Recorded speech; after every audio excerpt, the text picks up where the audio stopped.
Hi everyone, I'm Craig and welcome back to the Grow Paradise Nursery and Garden. And in today's video, I'm going to talk to you about some hardy begonias. And if you subscribe to the Grow Paradise YouTube channel, you'll know that we absolutely love these plants because they're not your typical begonias that you see in garden centres with their big blousy flowers. They tend to have really large, jungly, tropical looking leaves, but they've been bred to be hardy enough to survive cold winters, or they're from parts of the world that get cold winters, so they're already naturally adapted to that environment. There are a few that I already grow in this garden, but there's a breeder in the US that has recently bred a new series of hardy begonias that have really interesting leaves, and I've got some that I'm going to plant into the garden, and we've managed to find some that are available on the online shop for our UK customers at the moment. I'm going to plant these plants, I'm going to tell you about them, and wherever you are in the world, try and source them out because I absolutely love them, and if they are as hardy as claimed, which I'll tell you later on in the video, then they are going to be a fantastic addition to any garden that loves impressive foliage or that tropical style.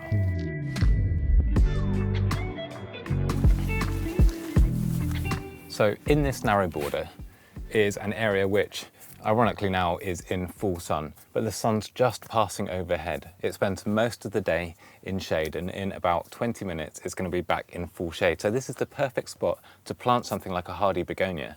You can see that I've got Begonia grandis here. I've got a couple of forms. This is the white flowering form and a pink flowering form here that's just budding up. And I've been testing this spot for these new hardy begonias. They're still in the pots. I've mentioned in previous videos, I absolutely love sitting plants in situ in their pots before I plant them for a week or so before I actually put them in the ground, just to check that they're happy where they are. And these have done really well. In fact, I think they're starting to root down through the bottom of the pots. So I know I'm happy to plant these here. They're filling a difficult gap because they tolerate shade and a bit of sunlight. So I'm going to plant them. But let me show you these a bit closer because they are just fantastic plants. Now these begonias have been bred by a chap called Ozzie Johnson, who's in Atlanta, Georgia in the USA. And he's in a business with his colleagues where they breed some very, very interesting plants. And there's actually one that I think a lot of the viewers of this channel will be familiar with, and that's Begonia soft caress. You see that in almost every UK garden now. It's such a popular plant. Ozzie and his colleagues travel the world. They find plants and seeds for their breeding programs to enable them to breed some really interesting plants and introduce them into cultivation so that we can all grow them as well. And in recent years, they have bred these Lunar Moon series of begonias. And the goal with this breeding program was to breed some really interesting foliage begonias that do flower as well, that have improved hardiness. Now these are said to be hardy down to USDA Gardening Zone 7. So to us in the UK, that's around -17, which is a big claim. Now, often I find when new plants are introduced, these claims of cold hardiness are often come with several conditions, and for most hardy plants, I'd say it's provide good drainage, because cold weather with drier soil is far less damaging than when you have waterlogged soil that freezes, because that's going to damage all of the underground parts of the plant. So if it's got rhizomes or bulbs or corms, that's going to cause it to get damaged and die. So if you can keep these on the drier side in winter, perhaps grow them in a pot or grow them in a part of the soil that's got better drainage, you're going to really improve its chances of surviving what the breeders claim. Now, I've got two from this series, but there are more. But these are two of my favourite, and like I say, we have got these available on the online shop at the moment, and there's links in the description. Now this one we'll start with is Begonia Sterling Moon. This is a baby. It's going to get 2 or 3 times this size. Each leaf will get about the same, 2 or 3 times that size. And it's got this really nice silver mottling over the leaf surface. The new leaves emerge with a kind of a pale pink flush, and on the reverse of the leaves you've got this rich maroon purpley colour. It's a really, really nice plant, and as I'm holding it up there, the sun's shining through it. It looks great. Now, I've had them sat in this area, like I say, just to check that they're happy with these conditions, and the sun moves over for about an hour in the middle of the day, and they're in shade for the rest of the time. And they've been thriving. They've actually been growing really, really well. Now, this one will flower, but it's not those big blousy flowers that you get from bedding begonias. This will have pink flowers that just pop up and emerge over the foliage and really complement that pink tinge of the leaves really, really well. Now, the second one, which is probably my favourite, is Begonia dark side of the moon. Now again, this will get to about the same size, 2 or 3 times the size it is at the moment, and it has these velvety black leaves that change colour. And I didn't know it did this when I first got it, but when I was growing it on the nursery, it was tucked under the benches in pure shade. And in shade, it develops a really metallic blue sheen and iridescence, which has to be seen to believed, and I did get it on camera, so I'll show it to you. And then when you grow it in sun, which I think you can see now, it starts developing like a coppery green colour over that dark foliage. So it changes colour through the day. You'll get the jet black leaves, that metallic blue iridescence, and then this coppery colour when the sunlight's landing on it. It's a really, really nice plant. And again, this will flower. The flowers are pale pink, but slightly more red than on Sterling Moon. And I just love the reverse of these leaves as well.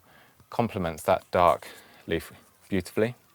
Now, to grow something with this colour on the leaves, in amongst all of this green foliage in this bed, is just going to add so much visual interest. Now, it is a bit of an experiment seeing if they survive in this bed. It's slightly raised, but I'm looking forward to trying it. So let's get them planted now. Now, this spot should be a perfect spot for these begonias. You can see I've got quite a few pots here, so I'm going to try and clump them up nice and big so I get a really good display. And there are a few other begonias already growing here that are sort of naturalising. We've got Begonia grandis, so I'm just going to fish that out. I'll put that in a pot.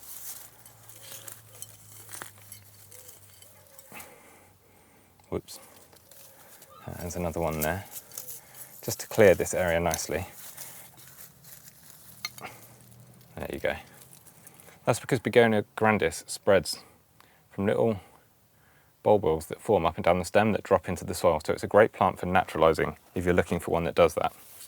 And then in this spot here, underneath a fatsia that's casting the shade, I've got the Acorus grass, which softens kind of the front boundary of this narrow border. And then I'm just going to dig this soil up to break it up a bit.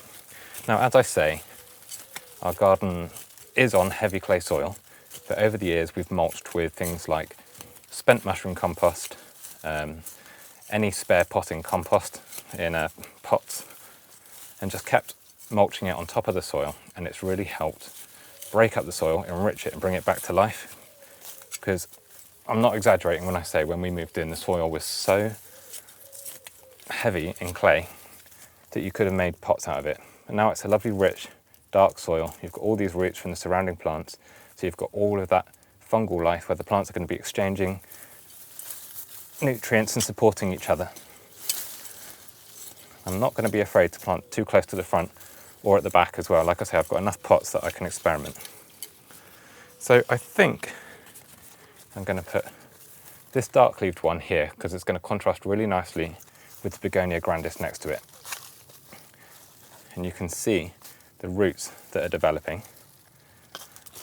So it's ready to get planted out. Now, some of you will already be growing this because we did sell them as plug plants at the start of the year, which is a nice affordable way to get some of these newer and rarer plants. But we've been growing some on as well, and as I say, they're now available at the time this video went up on the online shop. I'm just firming that in. Nice.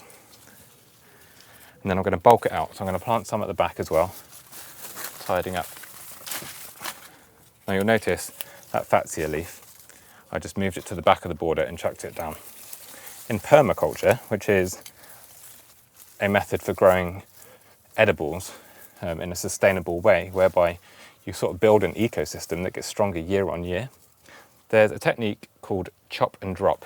So any pruning you do, you drop the materials onto the ground just as would happen in a forest, and it enriches the soil and builds for a really healthy system. And we've been using that method in our garden for a number of years now, and you can see how rich the soil is compared to the heavy clay that I just described.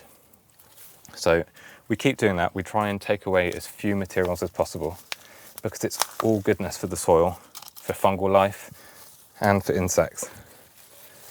Okay, so we're now onto Sterling Moon.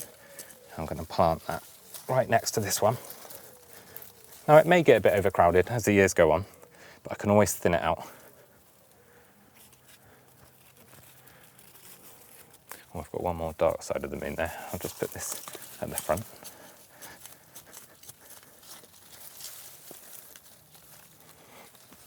Now, the reason you firm quite hardly around the base of newly potted plants is so that the soil comes in contact with all the roots that have been growing inside the pot, and that sort of invites the roots to grow out into the new soil. If there's an air gap between them, it can still happen in time as the soil settles, but it will take a bit longer for the plant to become established.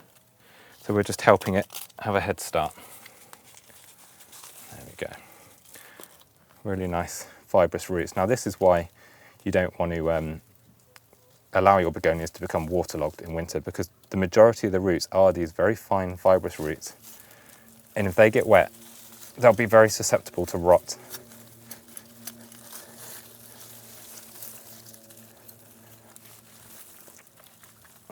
There we go. I'll take my trowel before I do that gardener's mistake of losing the very garden coloured tools. They should be neon colours so that we don't lose them. I'm really pleased with that. It's really added a bit of contrast to some really interesting leaf colours, and I'm hoping with a splash of water they're going to settle in really, really well.